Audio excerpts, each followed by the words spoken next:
Welcome to Hip Hop Now Podcast. If you're from the future, you know what to do. Get your ass out of here. Don't disrespect the legend. Hip hop is here to stay. Let's get right into the business. What up, y'all? I am your host, Vegas, and this is Hip Hop Now Podcast, a podcast specifically designed to keep you caught up on all things hip hop, music, and culture that happened throughout the week.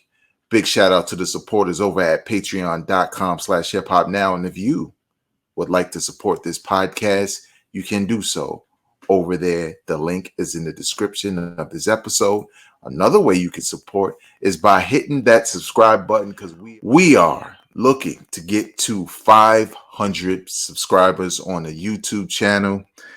People have been listening to this podcast literally for years in audio form. Obviously, it's still available in audio form. But one of the things that I always wanted to transition to, and it took me some time because I wanted to have the right setup and situation, was a YouTube version of the podcast. And that's what we have now. Right now, I think we're at 410 subscribers. So we only need 90 more. So if you haven't subscribed to this channel and you like the content, you want to stay locked in to the latest in hip hop news and other features, like I'm going to do a Raekwon album tier list soon. And other artists you think I should do a tier list for, or a ranking of the albums. But subscribing to the show, to the channel, hitting that like button also helps out the podcast. There's so many ways you can help out, but most importantly, sharing this kind of content with people that you know would also enjoy it. It's just that simple. Big shout out to hiphopdx.com, allhiphop.com, Ambrosia for Heads, and XXLmagazine.com, and a couple of places where I'm getting some of these stories from. Let's get right into the business. So Q-Tip recently celebrated a birthday. Happy birthday to the legend in hip hop production and rapper, all of that. Do not debate, do not revise history. I said what I said, A Tribe Called Quest, Q-Tip. But he basically got a lot of fans excited, including this fan. I even put a t-shirt on. That's how hyped that was. About new music. And we know in the past he had mentioned this album called The Last Zulu, that he was working on. Well, apparently he's working on 3 albums, which I like it, but I'm afraid. Right. Let's just get to the information. This is coming from hiphopdx.com. Q-Tip sparks fan excitement with new music teaser. A new seed has sprouted. Okay. I don't know what that means, but here's a quote from Q-Tip on Twitter. Love you guys and thanks for the wishes. Music coming. Stay tuned. So when a fan asked him, when you say music, do you mean all 3? Q-Tip replied, 3, but some title changes on one of them. No algorithm. A new seed has sprouted. So the all 3 is the 3 albums that he's referring to. And the working titles in 2021 or in 2020 was Algorithm, Riot Diaries, and The Last Zulu. Now, I don't remember this from 2020, but it was 2020. Y'all know. It's some things we just hope we don't remember. But I am excited, especially since that was 4 years ago. And it's been even longer since the last A Tribe Called Quest album. Q-Tip as a soloist is interesting because it's almost like a career that doesn't really exist, yet he does have albums, right? He had the one joint that had Vibrant Thing. I think it was called Qualified or Amplified. I don't know. Amplified? I think that's what it was called. I did not like it. That's why it's in my memory. It's like, bleh. Obviously, there was a few joints on there, but I didn't like the direction of the music, especially considering, you talk about the abstract poetic. I kind of wanted that vibe. And then he did another album, which I don't know why I can't remember it at this point in time, but it's the one where he got like the MPC in front of his face and he got a suit on. That album was dope. That was to me, that was the pocket for a Q-Tip. Be that guy. You know what I'm saying? Some hip hop, some soul, a little flavors of jazz, like just really a soulful feel to his project. And then there was at one point it was unreleased, but I think is available on streaming services. The joint called Kamal the Abstract. Now, most people wouldn't like that because that's less of the Q-Tip, as far as rapping goes. And this was more of musician Q-Tip, you know. Sure, his vocals are on there, but it's just not the Q-Tip you're accustomed to. And I think that's what makes Q-Tip as a soloist a little strange to anticipate because he's kind of you can't predict what you're going to get from him, right? The stuff you don't like, you don't know if you're going to get that. The stuff you do like, you don't know if you're going to get that either. So it's a little frustrating. But if he's talking about a trilogy of albums and hopefully a real rollout that we can get behind, then I'm willing to listen to whatever he drops because I like the idea of that. I think he's probably sitting on a ton of music over the past couple of years, and maybe it's time to release it. So we'll see. Because I just hate when dudes like that who probably stay in the lab but often just don't release anything. Maybe they produce for other people, but as far as their own music, just really don't release anything. And they say stuff like coming soon. Like we've been hearing Muddy Waters 2 from Redman is coming soon for so long that I don't even care. And I love Muddy Waters and I love Redman. But at this point in time, I don't know what that project is because if it was that hot, you would have put it out. Maybe you're looking for a situation. I get it, right? You don't just want to put something out and get pennies for all your hard work over the years. But stop teasing it because it's not, it don't have, I'm not it. I don't have any anticipation for it. I don't know when it's going to drop. I don't know if it will drop. But I also know that if Eric Sermon ain't doing the bulk of the production, I probably won't like it. I'm just saying. Oh, I could be wrong, but hey, we'll see. But this looks interesting from Q-Tip, but in 2020 he teased it, and now 4 years later it just happens to be his birthday and he teased it again, and I don't know if I could get that excited. So we'll see when it comes out. So we gotta stop the presses real quick. Me, Tony from IntoTheDome.com and Kill from Apartment 5B Podcast did a collaborative special bonus YouTube exclusive episode talking about Jay-Z. Well, it kind of fits, don't it? Talking about J. Cole's apology to Kendrick Lamar while he was doing his Dreamville festival on stage. For those who don't know, those who are listening in audio form, I'll put the link to that episode in this episode's description so you can go and check it out yourself because it was YouTube exclusive, partly because this podcast is a family podcast and there's typically no cussing, but we were cussing a lot on that joint. So I was like, well, I'll just make it a YouTube joint because honestly, I didn't want to sit there and clean an hour and 30 minutes of an episode. I just didn't want to do it. But nevertheless, it'll be available. Check out if you're on YouTube, check that out also. But this is the craziest battle of artists I've ever seen in the history of hip hop. It really is. In a lot of ways, it reminds me, and I'm going to tell you why, of the Avengers teaming up to fight Thanos at this point. The latest news after the apology, J. Cole shows up on a surprise appearance on stage with what Bass, I think that's his name, or Boss. Um, and he kind of forgets his lyrics as he's rapping. Now, these kinds of things happen, right? You got so much music, so many songs. Yes, it's your job to perform and write music. So honestly, anything and everything you do should be top of mind because it's what you do for a living. So I'm not going to crush J. Cole for that, but the internet is.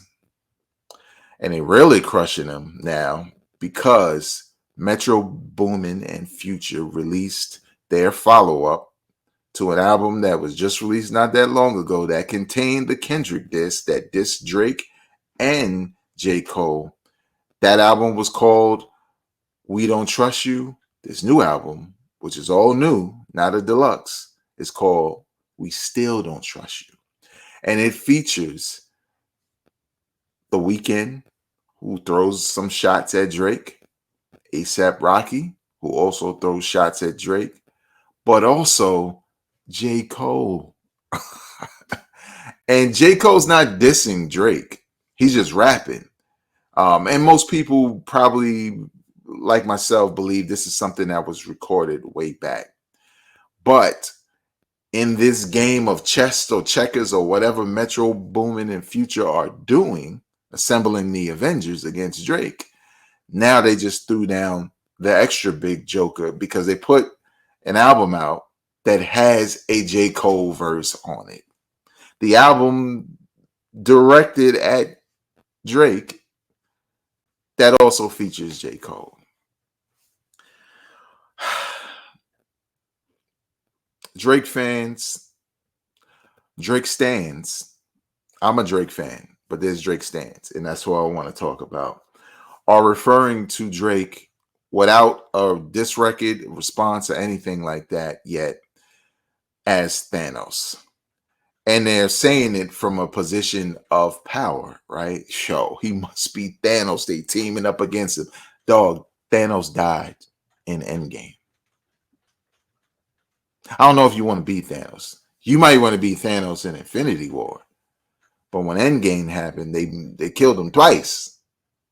Sorry if you haven't seen the movie, but it happens, okay? Still good to watch both of them. But J. Cole being on this project, you know the internet, sometimes y'all don't think things through. Sometimes y'all ignore the context for the headline, you know? It's like when you see a big free on something and you're like, oh, it's free. And it got all kinds of poisons and stuff like that in it, whatever. So everybody trying to say J. Cole switched sides. Now, of course he didn't switch sides. It's just a perfect move by Metro Boomin and Future to put J. Cole on this project. Because it just feels like we're just against him. And what makes it feel like J. Cole is, even though he's not doing it, but what it makes it, why it makes it appear that way, is the fact that when J. Cole apologized to Kendrick, he basically was bailing out of the situation, right? Kendrick is dissing me and you. Me and you, that's all we got. CMB, right? He was dissing me and you. You go in, I might be hyped a little bit because you kind of went in. Well, at least he went in first. Oh, he catching mad strays. Okay, but wait, you quit? Okay, I know your spirit and all that. Good. All right, cool. I get it. Let me get my disc record up. Wait, what? You on their side? You on their album now? They're gonna be number one again next week, and you with them? You're gonna get a bag for this? You might get a plaque for this. This is crazy. Now, the fan fall off theory. I don't want to be that guy, But this is the theory, and then I'll tell you what I think about it. The theory is that J. Cole is doing all of this to fall off amongst the fans, right? Because his new album coming up is called The Fall Off, right? So Kendrick disses me. I put out a whack diss. Everybody says it's light. They argue, yo, it wasn't really that, blah, blah, blah. I commit a cardinal sin in hip hop. I bow out of a battle that's not beef. It's not dangerous. It's just a battle. And I'm out because I couldn't take what people thought about it. Then I go on stage to do a show and I forget my lyrics. Man, I'm falling off.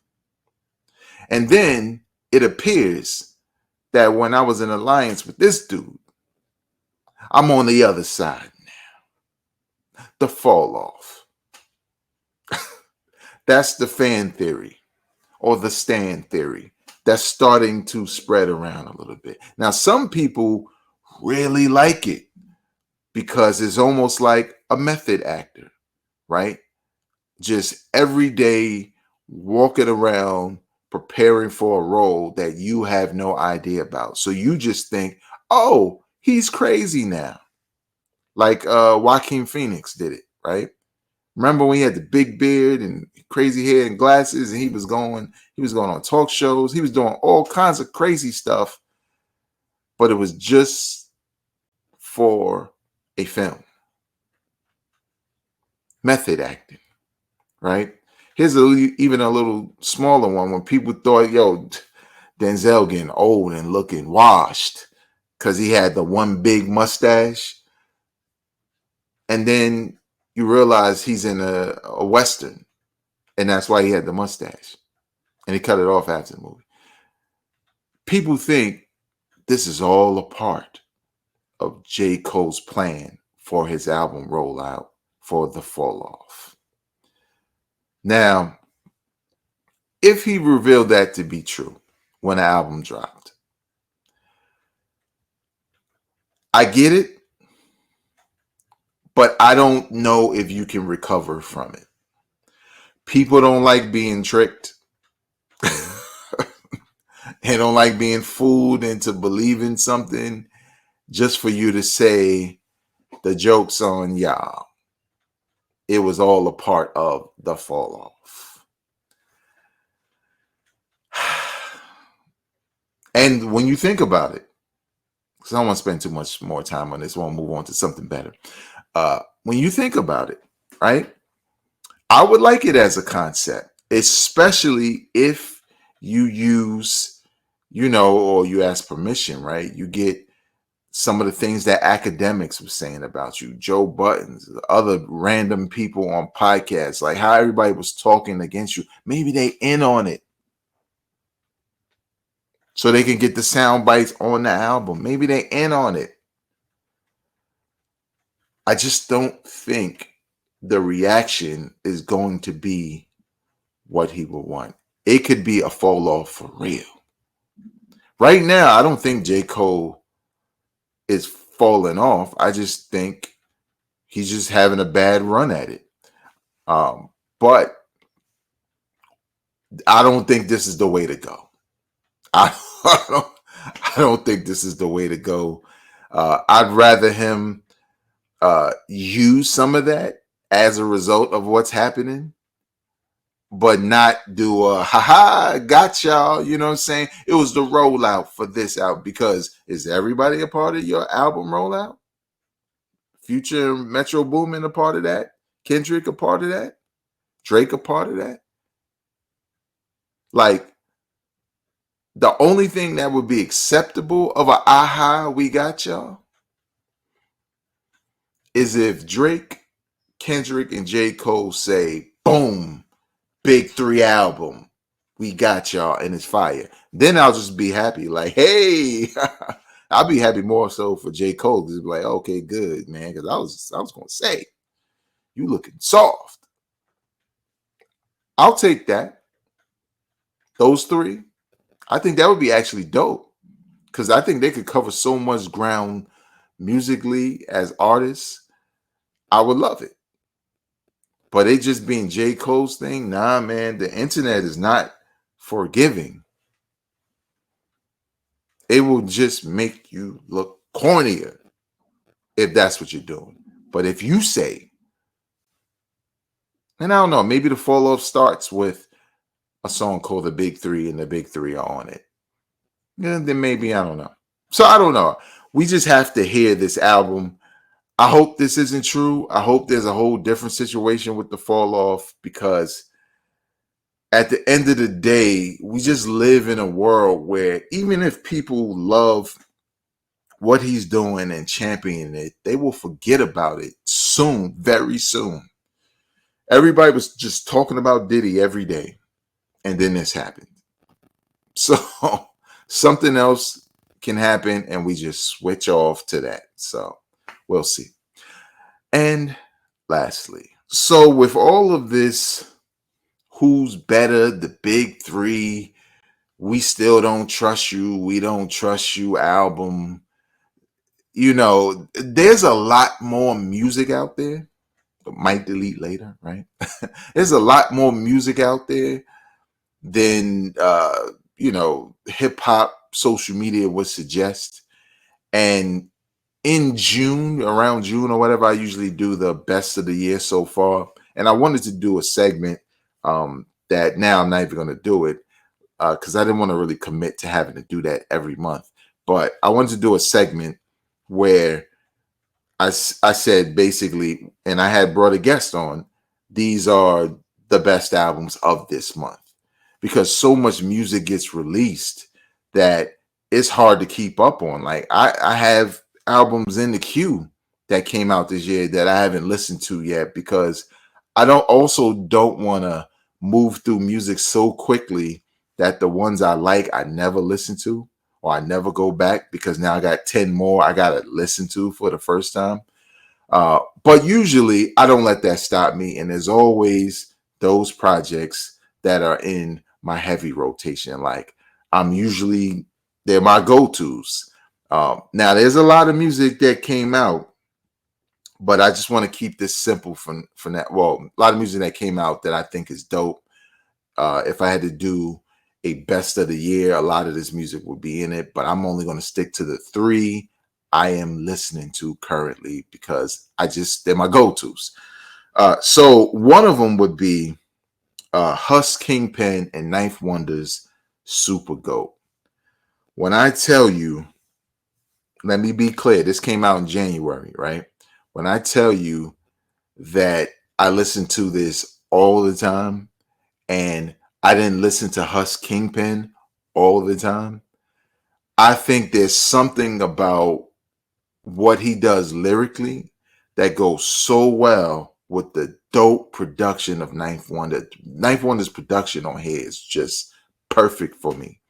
It's just perfect. It's a perfect album with variety throughout the subject matter, obviously, and don't get it twisted. It's not like crazy. But it's enough, right? It's enough to fit the vibe of this album, and it's so dope. Like it's so dope. So that's one that's in my heavy rotation to this day since January, going strong. Benny the Butcher, Everybody Can't Go. Now, if you watch my review of this album, I came away disappointed, but I still felt like it was a good album. I'm a big Benny the Butcher fan. It's Kendrick, Ransom, Conway, and Benny. Like when they have new music, it don't matter. I'm downloading instantly because I know I'm gonna like it. And I was a little disappointed because I thought this album would be better. But every time I press play, it's meeting what I need at the moment, right? As far as the music. Now, will it be in my top 5 at the end of the year? I don't think it will survive, to be honest, because it's not just about how often I listen to them, but it's about the overall quality of the album. And I just feel like with some projects that have come out and some that have probably come out, I don't see it being in my top 5, but I do see it being in my best of the year category because it's one of my go-tos right now. I just throw it on and it's exactly what I want to hear. You know what I'm saying? And my third, and this is difficult because there's a couple of joints that I would have put in this category, but it's Dave East and Scram Jones, For the Love.